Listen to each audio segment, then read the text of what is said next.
మహిమ కలిగిన నామములో మీ అందరికీ శుభాలను తెలియచేస్తున్నాను. ఈరోజు పరిశుద్ధాత్మ దేవుడు మనతో మాట్లాడుతున్న వాక్యమును, ఆశీర్వాదములను మనం విని పొందుకుందాం. ఆమేన్.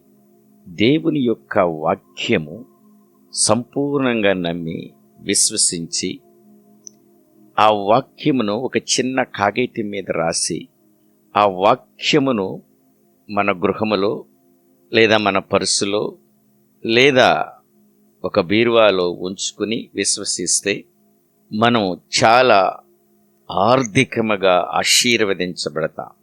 ఇది ఆశ్చర్యంగా అనిపించవచ్చు, కానీ ఇది సత్యం. దేవుని వాక్యము మనము విశ్వసించాలి. దేవుని బిడ్డలారా, వింటున్నారా?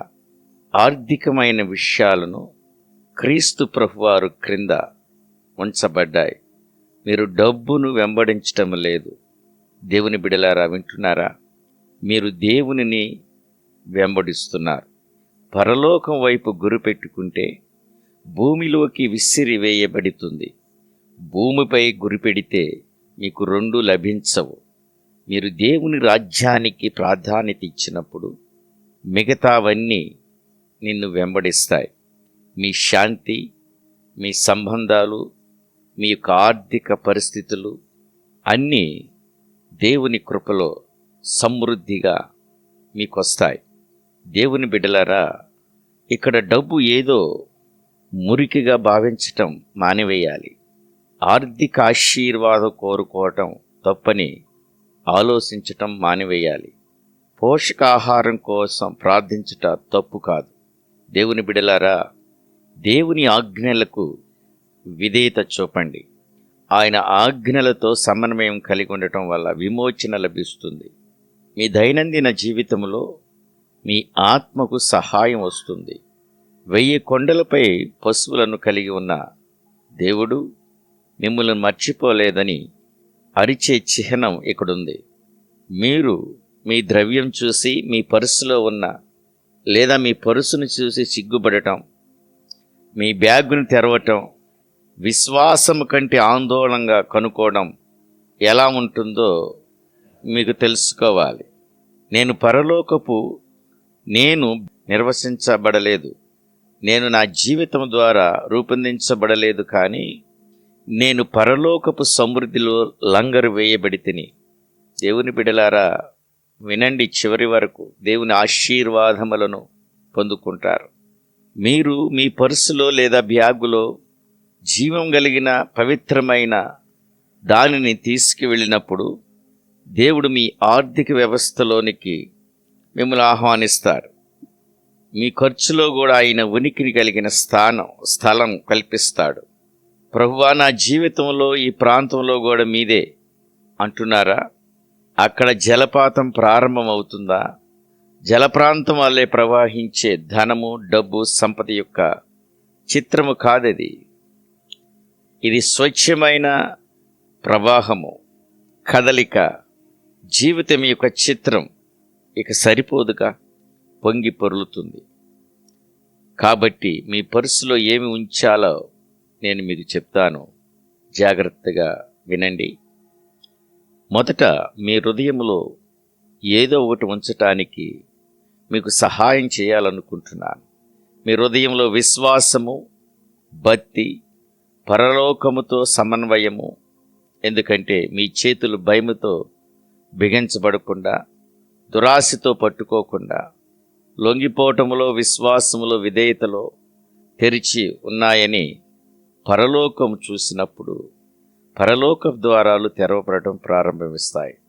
దేవుని బిడ్డలారా, స్పష్టమైనది, పవిత్రమైనది మీరు దాన్ని చూసినప్పుడు, మీరు దానిని తాకినప్పుడు ప్రతిరోజు మీకు గుర్తొస్తుంది, దేవుడు మీ ప్రదాతని, ప్రభువని, ఆత్మ ఉన్న చోట స్వేచ్ఛ ఉంటుందని, మీ యొక్క బ్యాంకు ఖాతాల్లో కూడా, మీ వాలెట్స్లో కూడా అప్పుడు కొరత అనేది ఉండదని, ఆ ప్రదేశాలు కూడా పొడిగా ఉండకుండా జలపాతము ప్రవహిస్తుందని మీరు నమ్మాలి, విశ్వసించాలి.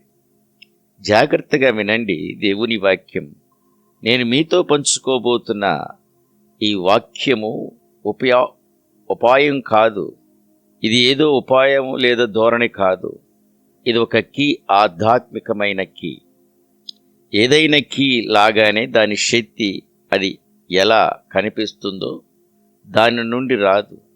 అది అన్లాక్ చేస్తే దాని నుండి మనము పొందుకోవచ్చు. దేవుని బిడలారా, అదేమిటంటే రాతపూర్వకమైన ప్రకటన, ప్రొక్లమేషన్ చేయాలి. ఒక చిన్న విషయాన్ని చెబుతున్నాను, జాగ్రత్తగా వినండి. ఈ విషయాన్ని చిన్న విషయంగా తీసుకోవద్దు. వినయపూర్వకముగా భక్తి శ్రద్ధతో ఈ పని చేయాలి. సాధారణమైనదేదో ఒక వాక్యము రాయటము కాదు. ఇది జీవం కలిగిన నిబంధన వాక్యం, వాగ్దాన వాక్యము. ఆ వాక్యము నేను దేవునికి చెందిన వాడిని ప్రకటించే వాక్యం. దాన్ని స్పష్టంగా రాయండి. దాని ఉద్దేశ్యముతో, మంచి హృదయముతో, విశ్వాసముతో ఆ వాక్యాన్ని మీ పర్సులో లేదా బీరువాలో ఉంచండి, లేదా వాలెట్స్లోను, బ్యాగ్స్లో ఉంచండి. ఆ శక్తివంతమైన వాక్యాన్ని మీరు రాయాలి. ఇది పవిత్రతకు సాక్షిగా ఉంచబడుతుంది. దేవుని వాగ్దానం, ద్వితీయోపదేశకాండము 28వ అధ్యాయము 12వ వచనం. యెహోవా నీ దేశము మీద వర్షము దాని కాలమందు కురిపించినట్టుగాను నువ్వు చేయు కార్యమంతటిని ఆశీర్వదించుటకును ఆకాశమును తన మంచి ధననిధిని తెరుచును. ఆమెన్. నువ్వు అనేక జనమునకు అప్పు ఇచ్చుదువు కానీ అప్పు చేయవు. Praise Lord. విన్నారా దేవుని వాక్యాన్ని? చాలామంది రుణాలు ఇస్తారు కానీ ఎవరు అప్పు తీసుకునరు. ఇది మానవుని వాగ్దానము కాదు, అది పరలోకపు ప్రకటన. దేవుడు తన గిడ్డంగిని తెరిచినప్పుడు వర్షము కురవకుండా ఉంటుందా? ప్రభువారు మీ చేతి పనులను ఆశీర్వదించినప్పుడు అది ఎండిపోదు, అది మల్టిపుల్ అవుతుంది. ఈ వాక్యాన్ని నిర్లక్ష్యంగా రాయకండి. ప్రార్థనాపూర్వకముగా రాయండి. దేవుని నామములో రాయండి. నేను అబద్ధం చెప్పటం లేదు. మీరు దాన్ని పర్సులో ఉంచినప్పుడు, ఈ మాటలు బిగ్గరంగా చెప్పినప్పుడు, ప్రభువా నేను మీ వాగ్దానాన్ని మోస్తున్నానయ్యా, నేను దీన్ని అదృష్టం కోసం కాదు కానీ విధేయత కోసము, ఇది మాయాజలము కాదు దేవుని బిడ్డ, ఇది అర్థం చేసుకుని ఉంచు నీ దగ్గర. నా పోషకుడివి, నేను నిన్ను నమ్ముతున్నాను. ఇది ఎందుకు ముఖ్యమైనదో, ఎందుకంటే చాలామంది ప్రజలు తమ పరుసులలో అప్పులు మోస్తున్నారు కానీ విధేయతన కాదు. చాలామంది ప్రజలు తమ సంచులలో చింతన మోస్తున్నారు కానీ మాటన కాదు. మీరు మీ జీవితాన్ని భయాన్ని యొక్క చిహ్నాలతో నింపుకుంటే మీరు ఆధ్యాత్మిక శక్తిలో నడవలేరు. దేవుని వాగ్దానం అనే చిహ్నాన్ని మోస్తున్నప్పుడు మీరు వాతావరణాన్ని మార్చివేస్తారు. మీరు మీ భూభాగాన్ని గుర్తించుకుంటారు. మీ శత్రువుతో ఈ మాటలు పలుకుతారు. నేను సర్వోన్నతునికి చెందిన వాడిని అంటారు. ఈ సాధారణమైన కాగితమే నీ జీవితాన్ని ఎలా మార్చగలదో నేను మీకు గుర్తు చేస్తున్నాను. దేవుని బిడ్డలారా, వినండి దేవుని వాక్యాన్ని. దేవుడు సముద్రాన్ని చీల్చడానికి గొర్రెల కాపరి కర్రను ఉపయోగించాడు. వేలాది మందికి ఆహారాన్ని ఆయన 5 రొట్టెలు 2 చేపలను ఉపయోగించాడు. ఒక దిగ్గజాన్ని పడగొట్టడానికి ఆయన ఒక ఒడిశాలను మరియు రాయిని ఉపయోగించాడు. పరిమాణం ద్వారా పరిమితము కాదు. ఆయన విలాసముతో తట్టుకోకుండా ఆయన విశ్వాసం ద్వారా కదిలించబడతాడు. రాసినప్పుడు, విశ్వాసముతో మాట్లాడినప్పుడు, దగ్గరగా తీసుకువెళ్ళినప్పుడు ఆయుధముగా మారుతుంది. విశ్వాసం అంటే మానసికమైన స్థితి ఉన్నప్పటికీ మీ మనసు ఒకప్పుడు అంగీకరించిన వస్తువులను పట్టుకునే కళ అది, డబ్బును కాదు. అర్థాన్ని పట్టుకోవడానికి ఇది ఒక మార్గం. ఈ పరలోకపు తండ్రి యొక్క అచంచలమైన, స్థిరమైన, శాశ్వతమైన మంచితనానికి వాగ్దానం చేయబడిన వారు మీరు. దేవుని బిడలారా, బిల్లులు చెల్లించడానికి మీ పర్సును తెరిచి ప్రతిసారి మీరు ఆ కాగితాన్ని చూస్తారు. మీరు గుర్తుంచుకుంటారు, ఈ లావాదేవీలు ఒంటరిగా లేను, దేవుడు నా ఆర్థిక వ్యవస్థలో ఉన్నాడు. ఈ అద్దె చెల్లింపులో దేవుడు ఉన్నాడు. ఈ కిరాణా సామాను వ్యాపారంలో దేవుడు ఉన్నాడు. నేను బ్రతికి లేవడం లేదు, నేను జలపాతము కింద నిలబడి ఉన్నాను. ఇప్పుడు నేను మిమ్ములను ఇంకా లోతైన విషయాన్ని మాట్లాడబోతున్నాను, అడుగుతున్నాను. మీ జీవితాలలో ప్రతి ప్రాంతంలో ఒక రకమైన జ్ఞాపకం ఉంటే ఏం జరుగుతుందో తెలుసా? మీ పర్సులో ఈ దేవుని వాగ్దానాన్ని ఉంచండి. మీ నిర్ణయాలతో దాని ఏం జరుగుతుందో తెలుసా? మీ ఖర్చు మీ భయాన్ని కాదు, మీ నమ్మకాన్ని ప్రతిబింబించటం ప్రారంభిస్తే మీ నమ్మకాన్ని ప్రతిబింబించటం ప్రారంభిస్తే ఏం జరుగుతుంది? ఎందుకంటే మిత్రమా, ఇది ఓర్పు కోసము కాదు, సంపద గురించి కాదు, ఇది పిలుపు కోసము, సంపద గురించి. దేవుడు ఆర్థికంగా ఉన్న కుమారులు కుమార్తెలను పెంచుతున్నాడు. స్వేచ్ఛగా సంపదలో గొప్పలు చెప్పుకునేలాగా కాదు, దాతృత్వపు పాత్రలుగా ఉంచగలిగారు ఆయన. చర్చిలోనికి, ఆకలితో ఉన్న వారిలోనికి, విరిగిన వారిలోనికి, కోల్పోయిన వారిలోనికి. ఇది ఇక్కడ ఒక సాధారణమైన పవిత్రమైన నోటు ప్రారంభమవుతుంది. దేవుని ప్రజలారా, బహుశా మీరు బిల్లులను తీసుకువెళ్ళి ఉండవచ్చు, బహుశా మీరు రుణలేఖలను తీసుకువెళ్ళి ఉండవచ్చు. కానీ ఇప్పుడు ఒక వాగ్దానాన్ని తీసుకువెళ్ళవలసిన సమయం వచ్చింది. ప్రపంచం మిమ్మల్ని చూసి మీ పర్సులో ఉన్న దేవుని వాక్యం ఎందుకు ఉంచాడు అని అడిగినప్పుడు మీరు నవ్వి, ఎందుకంటే ఇది నా నిబంధన అని అంటారు. ఆమేన్. తొందరపడకండి, సరైన కాగితాన్ని కనుగొనండి. మీకు ఇష్టమైన పెన్నును ఉపయోగించండి. మీరు రాస్తున్నప్పుడు ప్రార్థించండి. పరిశుద్ధాత్మ మీ చేతిని పెంచమని అడగండి.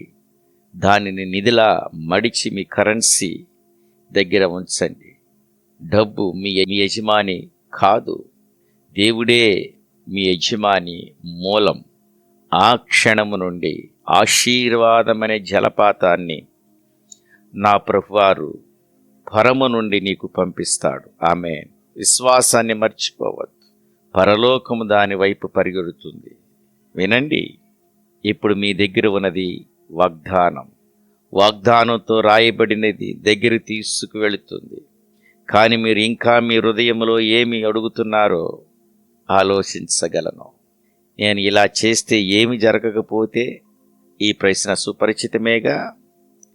అది అలసిపోయిన వారిచే మాట్లాడేది. ఇది అరణ్యంలో చాలా కాలం వేచి ఉన్న వారిచే ప్రతిధ్వనిస్తుంది. వ్యంగ్యముతో కాకుండా నిజాయితీగా అడిగే మీకు నేను ఇలా చెబుతున్నాను. దేవుడి విశ్వాసాన్ని వృధా చెయ్యడు. అతను దాన్ని పరీక్షిస్తాడు. అవును, అతను దాన్ని విస్తరిస్తాడు. కానీ అతను దానిని ఎప్పుడు మర్చిపోడు. వాక్యాన్ని మోస్తున్నప్పుడు మీ జేబులో దాన్ని ఆకర్షణీయంగా భావించవద్దు. ఇది మూఢనమ్మకము కాదు, ఇది ఒక పవిత్రమైన అమరిక. ఇది దైవికమైన అధికారం క్రింద నడవటం. వాక్యాన్ని మోయడానికి ఇది సరిపోదు. మీరు దాన్ని క్రింద జీవించాలి, మాట్లాడాలి, దాని ప్రకారం నడుచుకోవాలి, దాని ప్రకారం ఖర్చు చెయ్యాలి, దాని ప్రకారం ఇవ్వాలి. అప్పుడు మీకు ఈ యొక్క ఆశీర్వాదపు జలపాతము పరము నుండి కురిపించబడుతుంది. నువ్వు ఎక్కడ నిలబడినా దేవుడు కదిలి వస్తూ ఉంటాడు. దేవుని బిడ్డలారా, ఈ విశ్వాసాన్ని కోరుకోండి. ఈ వాక్యం మాత్రమే మోయకుండా దానిని నమ్మి విశ్వాసము, నా ఖాతా, బ్యాంకు ఖాతా ఇంకా దానిని ప్రతిబింబించకపోయినా నా తండ్రి అన్నిటిని కలిగి ఉన్నందున నేను అందించబడిన వ్యక్తిలా జీవిస్తున్నానని చెప్పే విశ్వాసం మీకుండాలి. ఫిలిప్పీ పత్రిక 4:19 మీకు గుర్తుందా? కాగా దేవుడు తన ఐశ్వర్యం చొప్పున క్రీస్తు యేసునందు మహిమలో మీ ప్రతి అవసరమును తీర్చును. ఆమేన్. విన్నారా? ఇది ఎలా సమృద్ధిగా ఉండాలో, కొరతలో ఎలా ఉండాలో తెలిసిన వ్యక్తి రాసినది.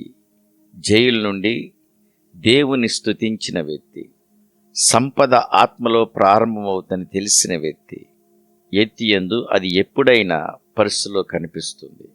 కాబట్టి నేను మిమ్మల్ని ఒకటి అడుగుచున్నా, మీ ఆత్మ ఇప్పుడు ఎంత సంపన్నంగా ఉంది? మీరు కృతజ్ఞతతోనూ విధేయతతోనూ సంపన్నముగా ఉన్నారా? ఎందుకంటే అవి రాజ్యం యొక్క కరెన్సీలు. మీ యొక్క ఆత్మ దేవుని హృదయముతో సమలేఖనం చేయబడినప్పుడు డబ్బు మీ లక్ష్యము కాదు, అది మీ యొక్క సాధనముగా మారుతుంది. ఇప్పుడు నేను మీకు లోతైన వ్యక్తిగతమైన విషయాన్ని చెప్పబోతున్నాను. ఈ వాక్యమును మీ జీవితంలో గొప్ప కార్యం జరిగిస్తుంది.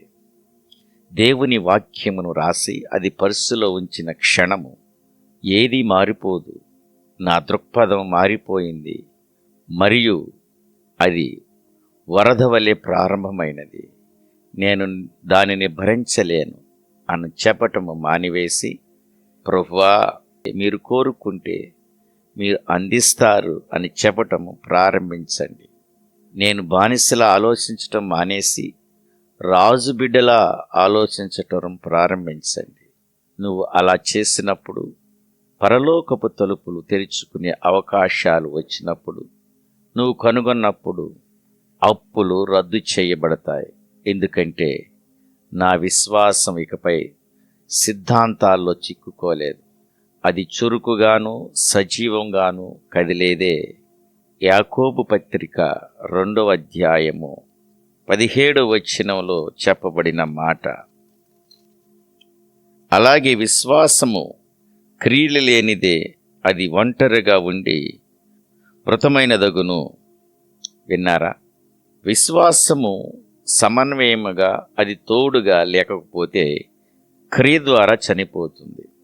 వచనాన్ని రాయండి, దాని దగ్గరగా తీసుకోండి. అది నిజములా జీవించటం.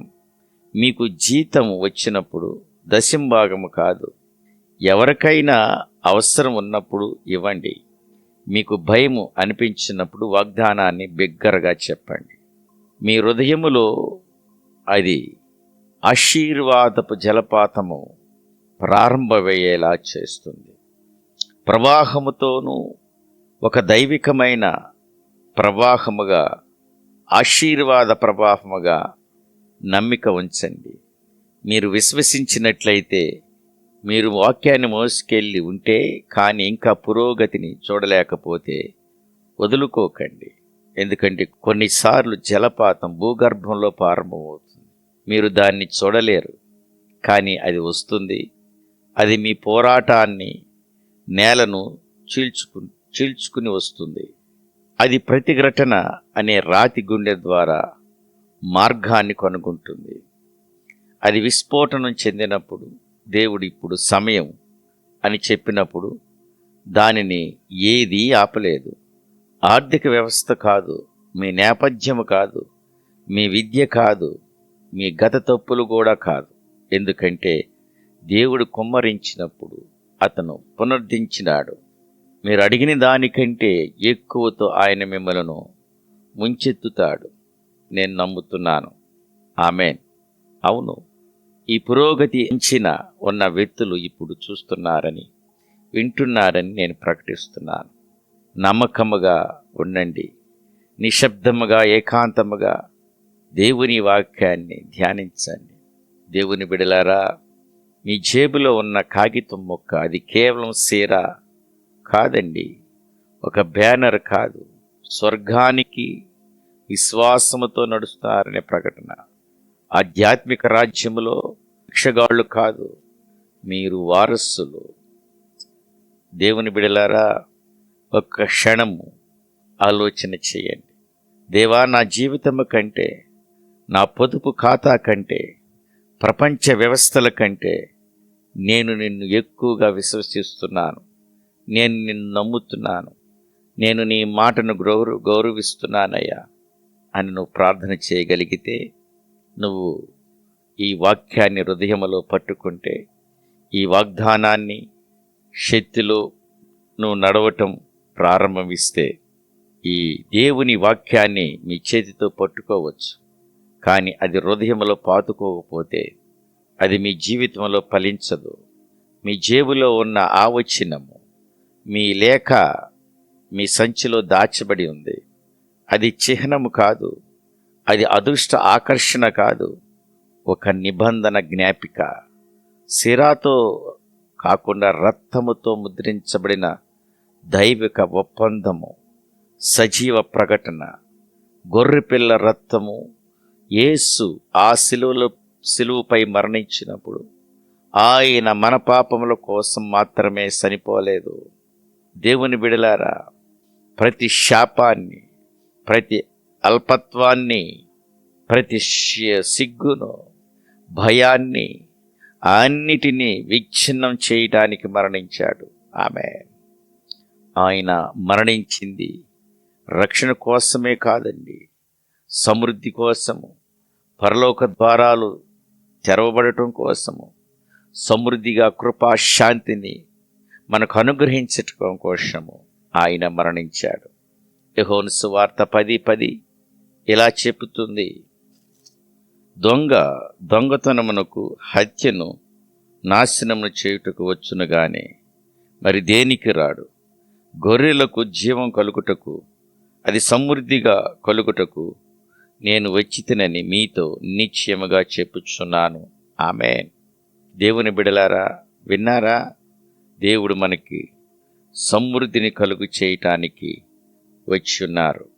మీరు నమ్మితే మీ పురోగతి, మీ ఆర్థిక సమృద్ధి దేవుని వాగ్దానం మీద ఆధారపడు. దేవుని బిడలారా, ఒక్క మాట మీతో మాట్లాడతాను. దేవుడు తన ఆనందములో మనతో మాట్లాడుతున్నాడు, మన మనస్సాక్షితో మాట్లాడుతున్నాడు. మన బాధలలో ఉన్నప్పుడు ఆయన మన గురించి ఆలోచన చేస్తున్నాడు. ఆయన ఔశ్వర్యమనే జలపాతం యొక్క గర్జనగా మీ దగ్గరికి రాబోతున్నాడు. ఆమేన్. ఈ వాగ్దానాన్ని మీ జేబులో పెట్టుకుని ఉన్నారా? మీరు మర్చిపోలేదుగా, మీరు వదిలేయలేదుగా.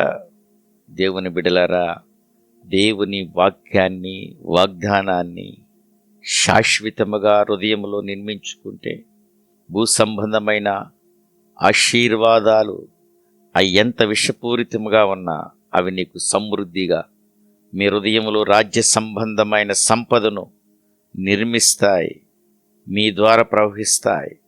రాజ్యంలో ఉన్న సంపద యొక్క నిజ రహస్యం అదే, అది మీ ద్వారా ప్రవహిస్తుంది. దేవుని బిడ్డలారా, మీ యొక్క ఆర్థిక పరిస్థితి మారాలనుకుని చూడాలనుకుంటున్నారా? మీ ఆర్థికమైన ఉద్దేశాన్ని మార్చమని దేవుణ్ణి అడగండి. ప్రభువా, నన్ను ఆశీర్వదించమని చెప్పండి. ప్రభువా, నన్ను ఆశీర్వదించండి, తద్వారా ఇతరులను ఆశీర్వదించగలను అని చెప్పండి. ప్రభువా, నన్ను ఆశీర్వదించండి తండ్రి అని ప్రార్థనలో అడగండి. ఆ ప్రార్థనలో శక్తి ఉంది. అది మీ పర్సును పాత్రగా మారుస్తుంది. ఆ పర్సు ఒక మిషన్గా మారుస్తుంది. నేను ఒక విషయాన్ని అడుగుతున్నాను. ఈ నెలలో దేవుడు మీ ఆదాయాన్ని రెట్టింపు చేస్తే మీరు మీ యొక్క జీవన శైలిని అప్గ్రేడ్ చేస్తారా? పరలోకం ఎప్పుడు నిన్ను గమనిస్తుంది, ప్రశ్నిస్తుంది. మీరు ఆ వాగ్దానాన్ని చూస్తున్నప్పుడు, ప్రభువా మీరు నన్ను నమ్మవచ్చు అని అంటున్నారా? దురాశతో కాకుండా విధేయతతోనూ, విశ్వాసముతోనూ, తెరిచిన చేతులతోనూ, పవిత్రమైన చేతులతోనూ ఈ వాగ్దానాలను ఉంచితే, చదివితే, ప్రార్థన చేస్తే వరద వలె ఆశీర్వాదములు నీ దగ్గరికి వస్తాయి. ఆమేన్. ఆర్థిక పురోగతులు అన్నీ సమృద్ధిగా నింపబడతాయి. ఈ సత్యాన్ని గ్రహించారా? దేవుని బిడలారా, వినండి దేవుని వాక్యం. మీ పర్సును దేవునికి అప్పగించినప్పుడు మీరు నియంత్రణలో ఉంచబడతారు. దేవుని బిడలారా, మీరు సత్యములో ఏకీభవించండి. మీ మూల్యము మీ ఉద్యోగం కాదు, మీ మూల్యము మీ వ్యాపారంలో లేదు, మీ నైపుణ్యంలో లేదు, మీ ఆడావిడిలో లేదు. యెహోవా యందు భయభక్తులు కలిగి ఉండటమే నీకు మూల్యము. యెహోవా ఏలియాకు కాకుల ద్వారా ఆహారాన్ని, నీళ్లను పంపించాడు. 5 రొట్టెలు 2 చేపలు 5,000 మందికి పంపాడు. మీ విద్యుత్ బిల్లులు, మీ ఆద్యులు, మీ విద్యార్థుల రుణాలు ఆయన నిజంగా భరించలేడని మీరు అనుకుంటున్నారా? రండి, మనం సేవించే ఈ దేవుడు ఆయన లోబి కాదండి, ఆయన ఆలస్యం చేసేవాడు కాదండి. ఆయన నమ్మండి. ఆయన ఆశీర్వాద ఒడంబడిక ద్వారా, విధేయత ద్వారా, సజీవమైన విశ్వాసం ద్వారా ఆయన ఆశీర్వాదాలు ప్రవహిస్తున్నాయి. ఆమేన్. ఈ వచనాన్ని మీ పర్సులో ఉంచండి. దానికంటే ఎక్కువగా దాన్ని మీ హృదయంలో ఉంచండి. సందేహించొద్దు, మాట్లాడండి, భయపడకండి, దాన్ని ప్రకటించండి. దేవుడును హృదయమంతటితో సేవించండి. ఒక దైవికమైన ఏర్పాటులో మీరు నడుస్తారు. నా దాత ఎప్పుడు నిద్రపోడు కాబట్టి నేను భయపడను. మీరు ఇంకా జలపాతాన్ని చూడకపోవచ్చు, కానీ మీరు విశ్వాసంతో నాడుతూ ఉంటే అది వస్తూ ఉంది. నేను మీకు చెబుతున్నాను, వినండి. అది కనిపించినప్పుడు మీకు తగినంత ఎక్కువగా ఉంటుంది. ఇతరులను ఆశీర్వదించడానికి చెక్కులు రాసే వ్యక్తి మీరవుతారు. ఆమేన్, ఆమేన్, ఆమేన్. రుణాలను తీర్చే వ్యక్తి మీరవుతారు. భూమిపై స్వర్గపు మంచితనానికి ఒక మార్గంగా ఉండటం ఎలా ఉంటుందో తెలిసిన వ్యక్తిగా మాట్లాడుతున్నాను. తెలిసిన వ్యక్తి. మీరు ఒక నది ముందు నిలబడి ఉంటారు. ప్రశాంతంగా కాదు, దాని ఉధృతను గర్జించే నది. దాని నీరు చల్లగా, శుభ్రముగా, అంతము లేనిది. అది రాళ్లను ఢీకొండినప్పుడు భూమిలోకి దారులను ఛేదించటానికి మీరు ఉంటారు. మీరు దానిని మీరు ఆత్మలో వింటారు. ఇది కేవలం నీటి నది కాదు, ఒక సరఫరా నది. దేవుడు మీ జీవితంలో విడుదల చేయాలనుకుంటుంది అదే. ఈ వాక్యం రాయటం, వాక్యాన్ని మోసుకెళ్ళటం, వాక్యాన్ని ప్రకటించడం అనే విశ్వాసం యొక్క చర్య కేవలం వ్యక్తిగతం ఆశీర్వాదం కాదు, ఇది ప్రవచనాత్మకమైన చర్య. మీరు భయంతో జీవించటం, తగినంత జీవించటం, ముగించటం, డబ్బు విగ్రహానికి నమస్కరించటం మరియు రాజు పాలనలో జీవించటంకు సిద్ధంగా ఉన్నారనే ఒక ప్రకటన కీర్తనలు 34:10 ఇలా రాయబడింది. సింహం పిల్లలు లేమి గలవై ఆకలి గొనెనను యెహోవాను ఆశ్రయించు వారికి ఏ మేలు ఏ కొదువ ఉండదు. ఆమేన్. ఈ మాటలు కూడా చిన్న కాగితం మీద తీసుకొనండి. దాని గురించి ఎక్కువ ఆలోచించవద్దు. ఆ కాగితంపై సరఫరా గురించి మీ హృదయానికి మాట్లాడే ఒక వచనం రాసుకోండి. బహుశా అది పిలుపు 4:19 కావచ్చు. దేవుడు తన మహైతౌష్యం చెప్పున మీ యొక్క ప్రతి అవసరం తీర్చును. ఆమేన్. ద్వితీయోపదేశకాండము 28:12. యెహోవా తన అనుగ్రహ నిధి నుండి అవకాశాలను తెరుస్తాడు. సకాలంలో భూమిపై వర్షం కురిపించడానికి మరియు మీ చేతుల పనులన్నింటిని ఆశీర్వదించడానికి అది బహుశా కీర్తన 23:1 కావచ్చు. ప్రభువా, నా గొర్రెల కాపరివి, నాకు లేమి కలగదు. పచ్చిగల చోట్ల నేను పరుండ చేస్తాను. ఇవన్నీ మీ వాలెట్స్లో, బ్యాగ్స్లో ఉంచండి, మీ హృదయంలో ఉంచండి. ఇది ఒక దైవికమైన చర్య. మీరు నమ్మండి. మీ రాకపోకలందు నేను నిన్ను నమ్ముతున్నాను. ఇది చిహ్నంగా అనిపించవచ్చు. మత్తయి సువార్త 17:20 ఆవగింజంత చిన్న విశ్వాసం ఉంటే ఈ పర్వతము సముద్రంలోకి వెళ్ళిపడుతుంది. దేవుని బిడ్డల విశ్వాసముతో పరలోకము కదులుతుంది. ఇది నమ్మండి. ఇది మూఢనమ్మకము కాదు, మాయాజాలం కాదు, సంపదల కొరకు మార్గం కాదు. ఇది దైవికమైన ఆర్థిక వ్యవస్థను, ఒక అమరికకు పవిత్రమైన చిహ్నం. దేవుడు ఆర్థికమైన వ్యవస్థను, సమృద్ధిని మీకు అనుగ్రహించునుగాక. దేవుని ఆర్థిక వ్యవస్థలో విధేయత తలుపులను తెరుస్తుంది. దేవుని ఆర్థిక వ్యవస్థలో నమ్మకపు గొలుసులను విచ్ఛిన్నం చేస్తుంది. మీరు ఆశీర్వాదాన్ని ఆశించటం ప్రారంభిస్తారా? అర్హత నుండి కాదు, నమ్మకం నుండి కాదు, దురాశ నుండి కాదు, దయ నుండి. ఆమేన్. ఈ ప్రపంచం మిమ్మల్ని చూస్తుంది. ఎంత ఆర్థిక ఒడిదుడుగులున్నా మీకు శాంతి లభిస్తుంది. ఇతరులు మిమ్మల్ని చూసి ఆశ్చర్యపోతారు మీ వృద్ధిని చూసి. ఎందుకంటే మీ మూల్యం ఈ లోకముది కాదు, అది పరము నుండి వస్తుంది. దేవుని బిడలారా, ప్రార్థన చేసుకుందాం. కృపాసత్య సంపూర్ణాన్ని కొందనాలయ. నీ వాక్యము నమ్మదగినది, నీ వాగ్దానము నమ్మదగినది ప్రభువా. నీ వాగ్దానం అనే వాక్యమనే విత్తనాన్ని ప్రార్థన ద్వారా ప్రభువా నాయన నాటుచున్నానయ్యా.